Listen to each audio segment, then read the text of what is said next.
Voter তালিকা থেকে নাম বাদ পড়ার প্রতিবাদে বুধবার দফায় দফায় উত্তপ্ত হয়ে উঠেছিল মালদার মোথাবাড়ি, সুজাপুর সহ বিভিন্ন এলাকা।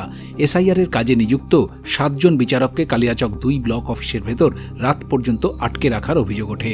তাদের মধ্যে 3 জন মহিলাও ছিলেন। প্রায় 7.5 ঘণ্টা ব্লক অফিসে আটকে থাকার পর ঘেরাও মুক্ত হন তারা, কিন্তু এরপরও হামলা থামেনি। বুধবার রাতের এই ঘটনার পর সোনাক্ষী, মশলা কোথায়?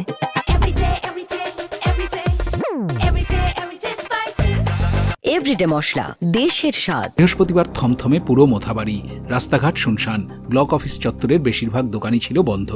4-5 মিটার অন্তর অন্তর কেন্দ্রীয় বাহিনীর এক একটি করে সেকশনকে মোতায়েন করা হয়েছে। গতকাল রাতের ঘটনার পর আজ সকাল থেকে ব্লক অফিসে কোনো কর্মী কাজে আসেননি বলে অভিযোগ করেছেন স্থানীয় বাসিন্দারা। Mid day meal, income certificate, রূপশ্রীর ফর্ম জমা দিতে এসে ফিরে যেতে হয়েছে সকলকেই। ব্লক অফিসে কি কাজ ছিল আপনার? কাউকে পেলেন? কি বললো? বললো যে আজকে হবে না। এখন কি করবেন?